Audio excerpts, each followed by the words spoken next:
thank you so much for joining in, and I appreciate ahead of time your feedback on this lesson. So this lesson is actually a result of many, many years of learning about bipolar disorder.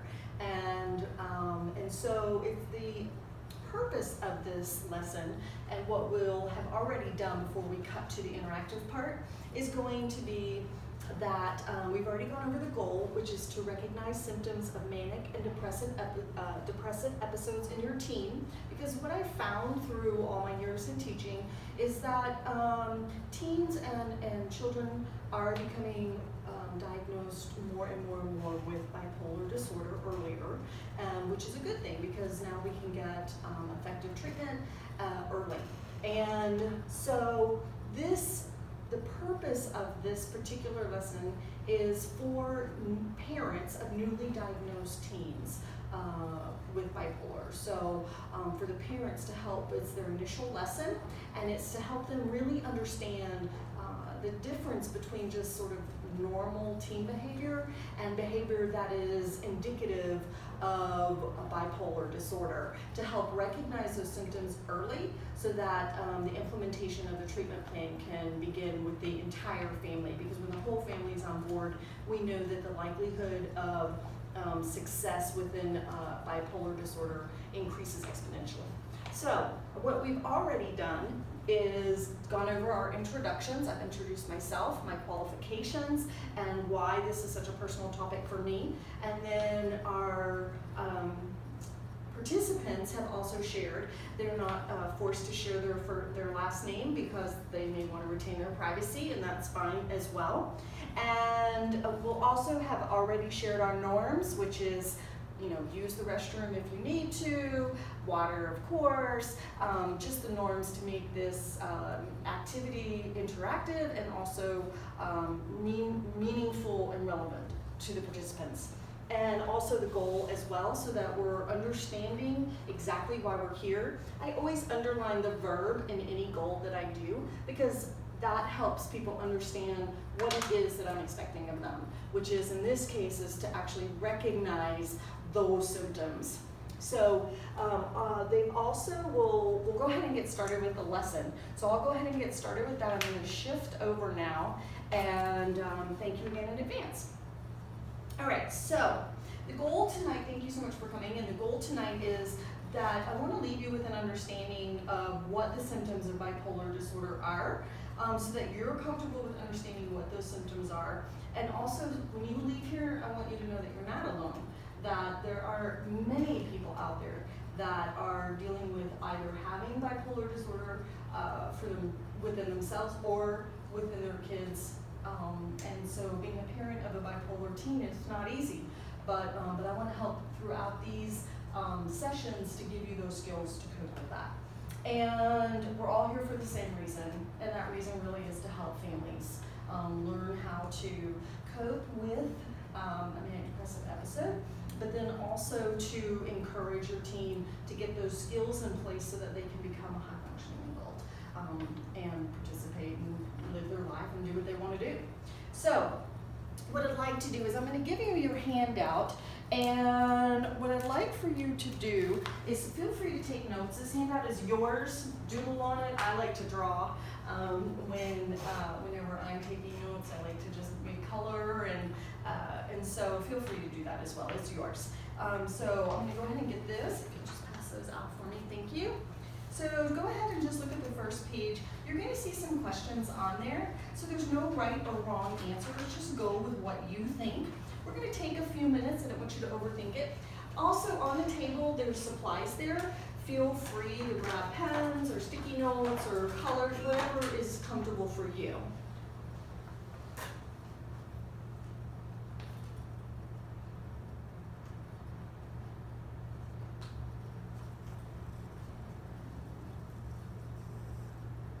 So at this point, people are filling this out. It's the pre-test, and there's 10 questions looking to see whether or not they recognize the symptoms and kind of get their brain wired towards thinking about those symptoms and behaviors that they may be seeing within their teen.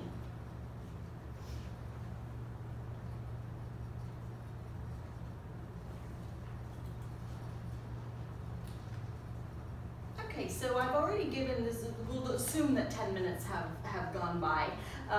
So what I'm going to do is I want to put those questions aside for right now, because we're going to come back to those questions a little bit later on. So if you look at the next page right here, I have for you some symptoms. And you're going to see a list of words under the columns manic and depressive. So these are very common words. They're used to describe the extreme moods that your child has with bipolar disorder. Okay, your child's not always going to be manic, and they're not always going to be depressive, and they're not always going to be cycling through those episodes. But when they do cycle into those states, it's very important that we understand exactly what that is, because it's so much more than just being moody.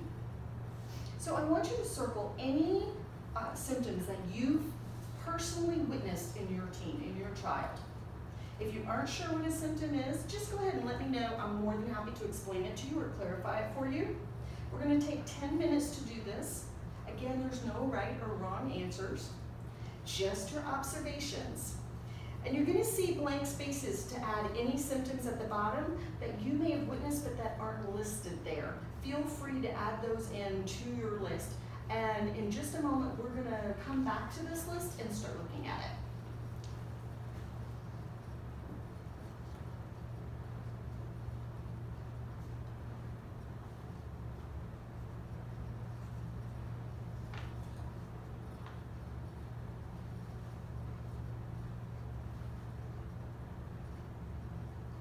So now what's happening is I'm making sure that I'm answering questions, if participants have questions, clarifying what exactly those symptoms might mean or might look like to them. I really want to keep this focused on what the participants have witnessed in their own teen. So it may not match the exact wording, but the goal is to get them to think about those behaviors.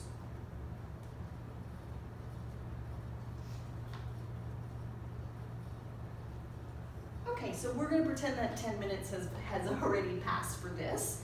And I'm going to go ahead and I'm going to ask the participants to share, if they would like to, any behaviors that they may have witnessed that weren't on the list. So did anyone have any symptoms that were not listed on the list?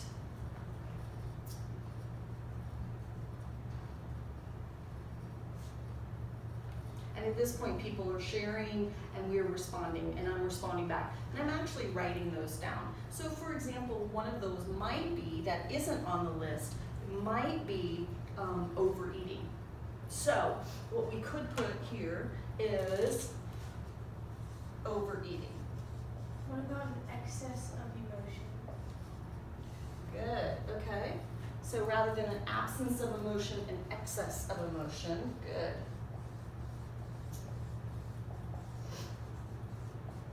And while I'm writing this down, people may feel more comfortable sharing what examples of what that behavior looked like in their teen and what was going on. And the goal of this is also to let, again, people know they're not alone, that this is that these behaviors are common with people diagnosed with bipolar disorder. Okay, so shifting gears. So thank you for that, I appreciate that. I've gone ahead and put those up there, and I will also add those to the list for the next session as I teach this to a new group of participants. So I appreciate your feedback on that. All right, so here's what I would like for you to do now. I'd like for you to grab a marker. Because this is a small group, we're just going to do markers on paper. If this was a bigger group, I would actually have chart paper and I would have stickers. But because it was such a small group, I wanted to be eco-conscious. So go ahead and grab a marker for me. Perfect.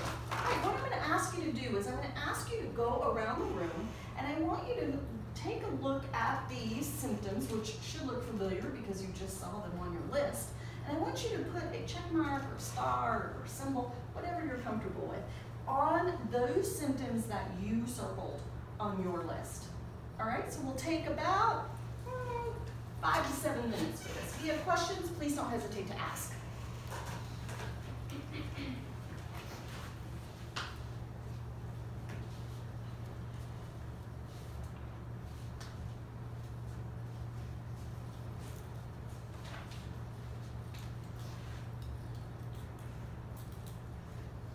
And at this point, I'm just discreetly stepping away, giving people space so that they're within their comfort level.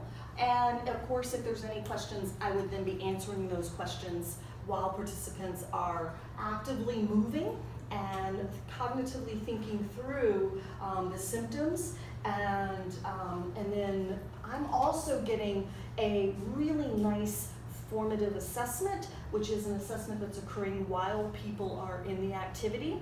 And that's giving me feedback in an evaluation purpose as well, going forward so that I can make adjustments for the next group that comes through this particular session.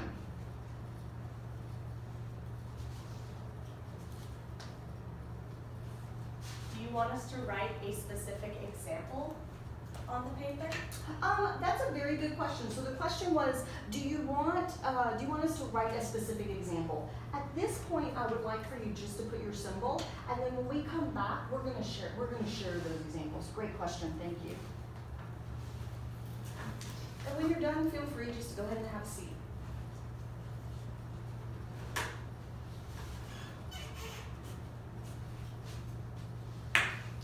Perfect. So as I'm looking around the room, I'm seeing lots and lots of similarity in behaviors. So let's talk some of these through. So first is, let's go to, it looks like this one had the most, which is unable to sleep and yet is not tired. That's a very, very common symptom in a manic episode, which is the not able to sleep because the adrenaline is going and yet they're not tired. But we also know what happens when the manic episode stops is then typically they become very tired. Now, a typical teen does sleep a lot. Their physiology, it causes them to sleep. And for those of us that that have teens, we know they go through this period of time where they tend to stay up all night and sleep all day. So that is pretty typical. Again, I say typical behavior with a teen. But when they're in a manic episode, they're going nonstop. Could be for days, could be for hours. Each manic episode is different. They're not all one size fits all. Okay. So risky behavior is another one that I see several people have marked. An increase in risky behavior. Well, teens aren't known for their great problem-solving skills or their decision-making skills, and actually we do know that the frontal lobe, which is our decision-making, doesn't really finish forming until the 20s. And so an increase in risky behavior, though, such as stealing, going out and driving drunk or driving on drugs, or any things that are way out of the norm for your teen. Have any of you experienced that with your teen? Have you seen a sharp increase in what you would call risky behavior that goes kind of above and beyond sort of that traditional teen behavior? Yes, and I have. I have noticed that the teen that I have is out all night, is with people that I don't know. But the real thing that shows me that they are engaging in risky behavior, I think, is the alcohol. I've seen that, I think for teens, like maybe a little bit, they'll sneak it at a party, but I've noticed that there is persistent alcoholic behavior, there's belligerence, I found bottles, not tiny ones, but actual bottles in their room. Mm-hmm. And it seems a lot more than my friends who have kids the same age. I haven't heard anything about that. Right, so it's not uncommon for teens that are diagnosed, which all of our kids in here have been diagnosed, your child's been diagnosed. that is very typical and common, and the self-medication. And that's what the alcohol abuse, drugs, that type of thing, that is a way for the teen to cope with this imbalance going on in their life. They know that something's going on. They know. And they're trying to get it balanced by using alcohol as a depressant, right, to get that manic to stop episode. Or I've seen many teens that will use drugs, whether they're uppers or downers, to try to regulate the cycling between the manic and the depressive episodes. So the good news that I have for you is that working with your physician, which all of you were referred from Cook, so you're already working with your physician, is coming up with that treatment plan. That's going to help regulate those symptoms. That's going to help stop that desire to go outside, looking for other sources to regulate that behavior, because we have medications now and treatment plans, behavioral treatment plans, and your doctor will work with that with you. So that also fits into, how many of you are seeing this? Unusual drop in grades. Yeah, that's usually a big, and then I always get the question, well, how do I know that they're not just being a teen, right? That they're running around with their friends and their grades are dropping. Well, it's an unusual drop in grades. It's a quick drop in grades. It's something that you didn't see coming, and it usually goes hand in hand with this risky behavior and can't sleep, aggressive behavior. They tend to go together. So, and at this point, I'm shifting gears again. At this point, I would still allow the conversation to flow, and because the parents are going to be talking and comparing, because they're really looking to see, is what I'm dealing with, am I okay? Is my family okay? And that's really walking out of here, along with understanding and recognizing those symptoms, is really walking out of here with validation and confirmation that they're not alone. All right, so